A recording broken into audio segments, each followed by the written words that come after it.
What's up guys, welcome to another video. I'm not entirely sure exactly what this video is going to be about yet, or even when it's going to be uploaded, because I've got a full day of work tomorrow and then I fly home back to London tomorrow night. So we'll see, but maybe sometimes that's how the best of these start to work their way out. Speaking of work, I had a day today filming, as I touched on last night. I can't really say very much more about what we were filming, but it was really interesting because it was quite a big shoot, and I don't really do these real kind of high-end shoots very often with a massive crew, all the gear, full makeup, the whole lot. So it's quite amusing actually going in. I was in makeup for like an hour. I mean, come on, I don't need an hour's worth of makeup. But I went in there and this woman sat me down, started powdering me, doing all this sort of stuff. Then she started working on my hands. She asked me to put my hands out, took one look at them and went, "Oh, we've got some work to do here." And I thought, what are you talking about? These are engineers' hands. Anyway, spent a lot of time moisturising, doing my cuticles, doing my nail. I mean, unbelievable stuff. Not a normal day for me. So it's quite amusing, but it was really interesting seeing how some of the kit they use to film cars. Great big mechanical things, dollies that are wheeling around the place, mega lighting rigs, impressive camera setups with these kind of shoots. So it was really kind of an interesting tech look at the whole process for me. So that was really cool. Long day though, but it was nice. Another one of those tomorrow, starting again early tomorrow morning, and then I fly back tomorrow night, as I said. So back in the hotel room, another room service and beers demolished, and I thought I'd just get onto the camera and just start to talk about a couple of things that I wanted to bring up that didn't have time to fit into yesterday's video. The first of those was, well, first of all I wanted to say a big thank you to everybody who responded to my videos from last week, particularly the video about F1 breaking America. Because the response from that was just amazing. And I don't just mean in terms of the numbers of people that watched it, but I mean the numbers of people that commented, that took the time to write comments. And I don't just mean like a line here or there, I mean like essays. And it started a brilliant conversation on that topic, which is exactly what I wanted it to do. That's exactly the whole point of me doing that kind of thing. So I'm really pleased that is what's happened. And interestingly, what came from a lot of those comments were lots of Americans, lots of you guys in America, F1 fans, saying in the comments, it feels like I'm the only F1 fan in America. You know, I get up at 4 o'clock in the morning to watch a Grand Prix, and I get online and it feels like no one else in my country is online talking about it. I go out with my mates, none of them are interested in Formula One, so it feels like a lonely existence. And what struck me was that so many of you wrote comments like that. It's clearly not, or it shouldn't be, a lonely existence. I don't know if there's anything that I can do or that we can do here with this community to try and bring you guys together, because there seems so many that got in touch to say similar stories in the comments that clearly there are more of you than you perhaps see on a daily basis or appreciate. And maybe there needs to be some kind of way of you guys all getting together, because it is growing in the States. It's likely to grow more and more, and there's definitely a few of you, more than a few of you, who are utterly passionate about F1. So, you know, I don't know, let me know if you've got any suggestions on if there's any way I can help facilitate that or help encourage that, then I'm more than happy to give that a go. So thank you to everybody who took part and responded to that video, and thank you to everybody who does that all the time. I really do appreciate it, genuinely. The other thing that I wanted to talk about, which I think is really dramatic, I'm going to put this camera down because it's heavy. Hold on. Let's just find somewhere we can put that. Should be okay. Yeah, should be okay. Right, so the other thing that I wanted to talk about, which I think is a massive game changer and something that deserves massive credit to those involved that made it happen, and this may have escaped your kind of sphere if you're not necessarily a Formula E fan. But Formula E and a company called Virtually Live, who I've done some work with in the past before, got a lot of time for, have developed what they call Ghost Racing Formula E game. And what's groundbreaking about this, and I think just when you start to think about the possibilities for this, it really is groundbreaking. The idea that you as a fan, any of us with a mobile platform, a mobile phone or a tablet, can take part in the live Formula E events, so we can join on our racing game on our mobile platform inside the actual live racing event. So I was commentating on the Paris E-Prix this weekend. It was a crazy, crazy race, but because I was commentating, I obviously didn't get a chance to take part in this and try and have a go with it. I've got the app, I've downloaded the game. You can go back and you can replay that footage of the game and take part in it now, but you can do that whilst the race is going on. And what Virtually Live have been doing, when I was working with them a couple of years ago making films around what they were doing, they were struggling to a certain extent because the GPS data was only accurate to around about 5 or 6 metres on the racetrack, and that meant that on occasion the data coming from the real cars, because it wasn't accurate enough, could put a car off the racetrack, for example, or behind a barrier on a rare occasion, and that just wasn't quite good enough. So they've worked incredibly hard, tirelessly with the organisers of FIA, Formula E, with the FIA, with those involved in running the telemetry systems and the GPS systems on board the Formula E cars, and they have now managed to get to a point where the hardware, the GPS sensors on the cars, have now become so accurate that this game is now a viable prospect, and it's happening. It's been uploaded, it's real, it's still in beta form, but it's open for business and you can go and take part. And I think if you think about how this could grow in the future and how amazing this is, so when a car on the racetrack, live, in real time, makes a move, does something, spins, turns around a corner, in your game that's happening at exactly the same time. You've got live commentary happening over the top of it. And then you, with your ghost car, can be in the middle of all that, trying to keep up with them.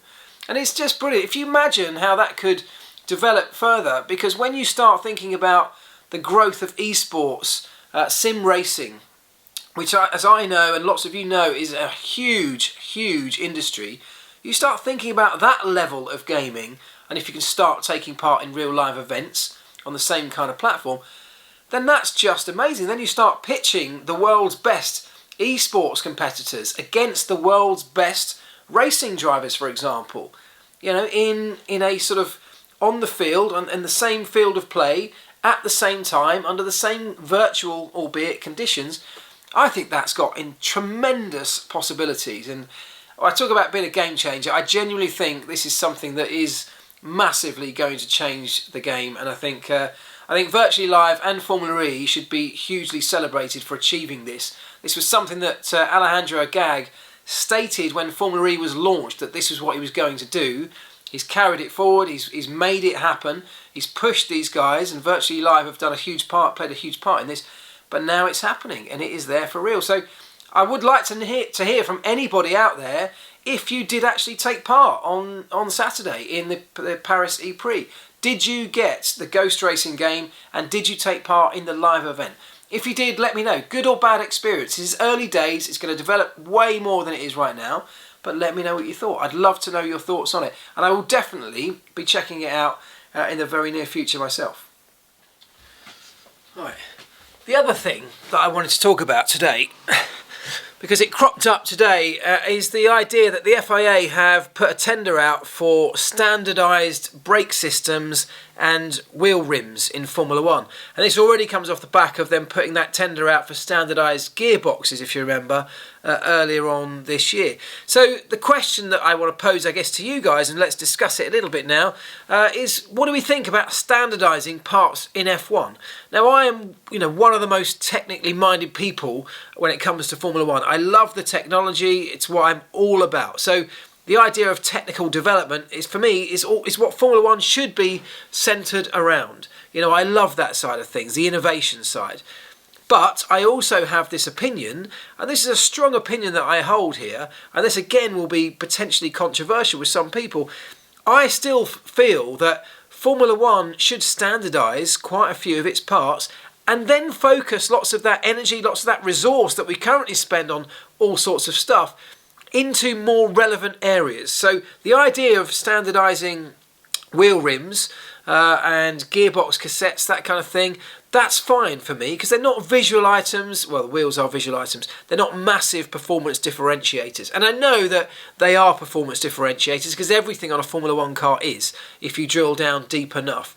But with costs spiralling out of control, with 2021 around the corner and Formula One desperate to try and regain some kind of control over costs, bring that performance gap a little bit closer, and hoping to do that through cost control, at least to some extent, well then you've got to save some money somewhere.